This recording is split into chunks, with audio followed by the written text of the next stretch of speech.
Welcome back. With me now is my guest, Mark Mix. He is the president of the 2.2 million member National Right to Work, an old friend of mine and one of the brightest guys I know. Mark, welcome to the show. Good to be with you, Mallory. Thanks for the invitation. Thanks for being here. What does anybody care about unions when health care is the issue? Isn't health care the big topic of the day?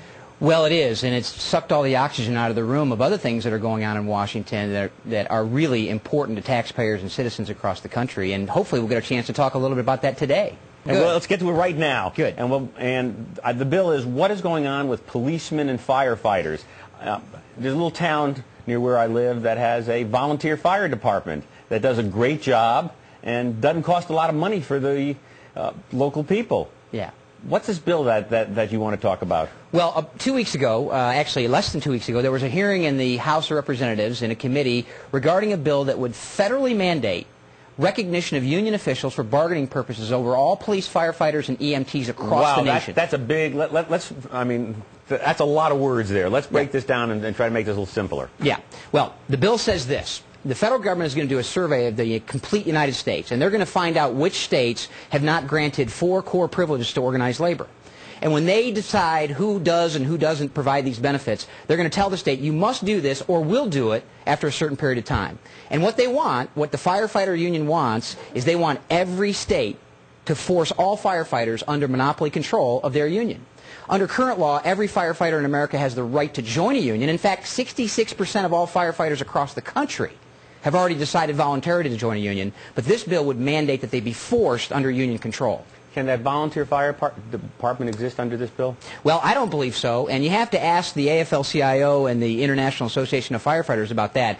Their 245,000 members are prohibited by the union constitution from what we call two-hatting, and that is being a volunteer firefighter. So we're worried about volunteer firehouses across the country if this bill passes, because under the union constitution, they can tell a member of the union, you can't do volunteer firefighting. How does this affect budgets?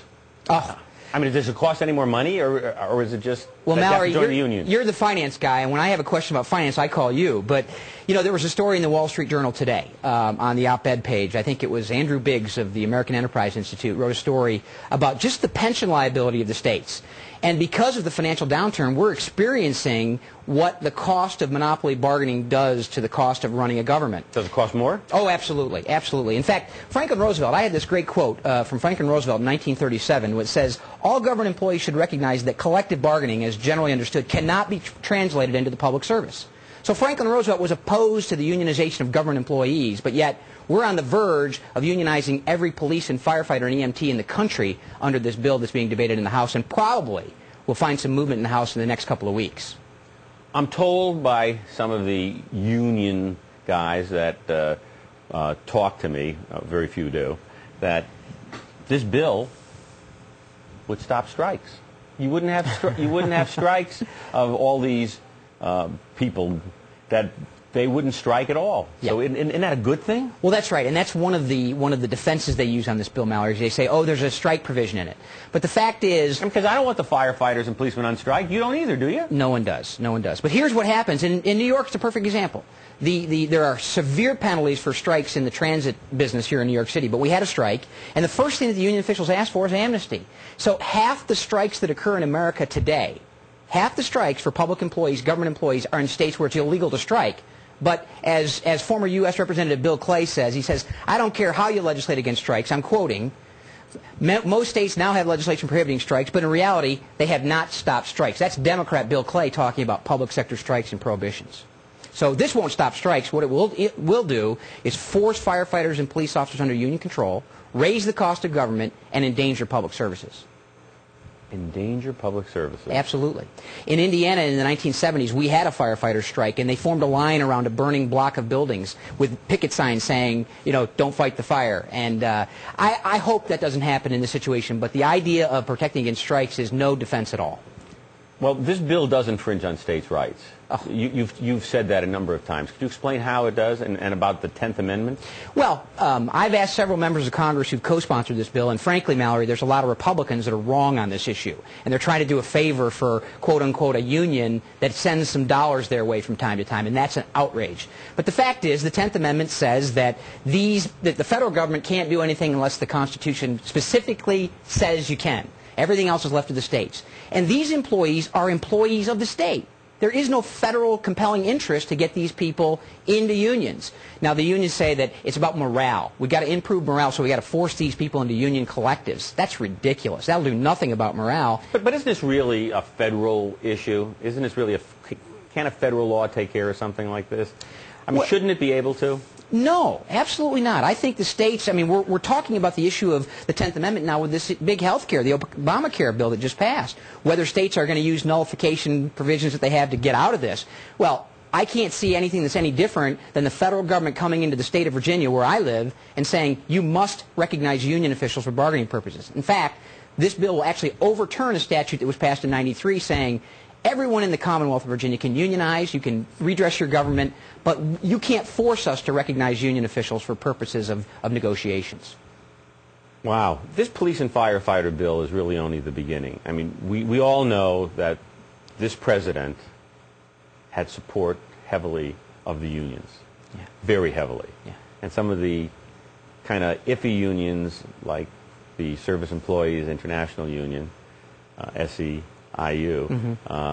which has had some questions brought up by a number of people about them. This guy's beholden to him. What else could come down the pike? Well, we think this is a precursor for the federalization of all government employees. I mean, the educational sector, for example. I think that organized labor wants to have... You're saying, let me see if I get this right. You're saying that there's going to be an attempt, you believe there could be an attempt, to to unionize all federal employees and state employees? And state employees under federal control, Mallory. That's under federal control. Yeah. So it's taking the control of the states away from them. Exactly. Exactly. And I think that'll happen next. They'll get the police and firefighters. Well, they won't get the police and firefighters. We're going to fight them. Our millions of members and 80% of Americans who believe it's wrong to force workers to pay dues. Now, where do you come up with this 80% from? We do polling every year, national polling every year. And we ask the question, do you believe a worker should be required to pay union dues or fees to get or keep a job? 80% of Americans say no way.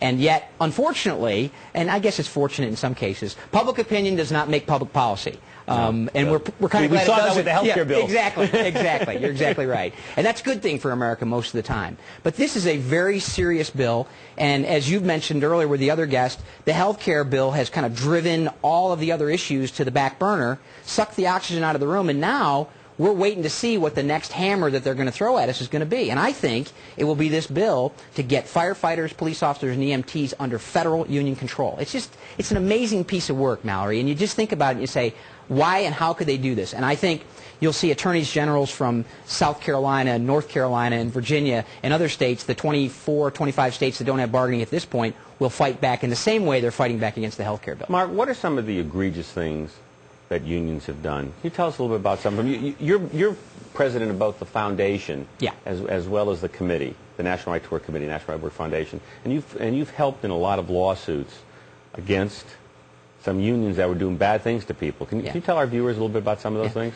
Well, first of all, let me just say this. First of all, the idea of unions is a good thing. The idea of compulsory unionism is what we oppose. The fact that the federal law says I can force you to pay me, Mallory, $50 a month for the privilege of working is absolutely wrong. The fact that you want to join a union and voluntarily associate with a group of your own choosing, that's absolutely right. And so union officials, unfortunately, have relied on the power of government to compel people. So my other hat is at the National Right to Work Legal Defense Foundation, and we're currently representing over 100,000 employees, 200,000 employees actually now, in about 240 cases. But in the few moments we have remaining, can you tell our viewers what they should do to make America a better place? Well, Mallory, I think, obviously I'll tell you that they ought to fight forced unionism. I believe that with all my heart and all my strength and all my soul and all my mind. We need to stand up for America's workers. They made our country great. They'll make our country great again. But I think I'll probably reflect or comment or echo what other guests have said, and that is get involved and stay involved. Politicians want us to remain in the dark. They don't want to be held accountable. And we as Americans are now realizing how important it is to hold our politicians accountable. Know what they're talking about, know what they're voting on. They'll run for the tall grass if you pay attention, ladies and gentlemen, and I think we can fight back. I know yesterday was a pretty difficult day in Washington, but we've just got to hold these politicians accountable. That's what it's about. Mark Mix, a friend, a colleague, and a great American, thank you so much for being here. We're going to be right back in a few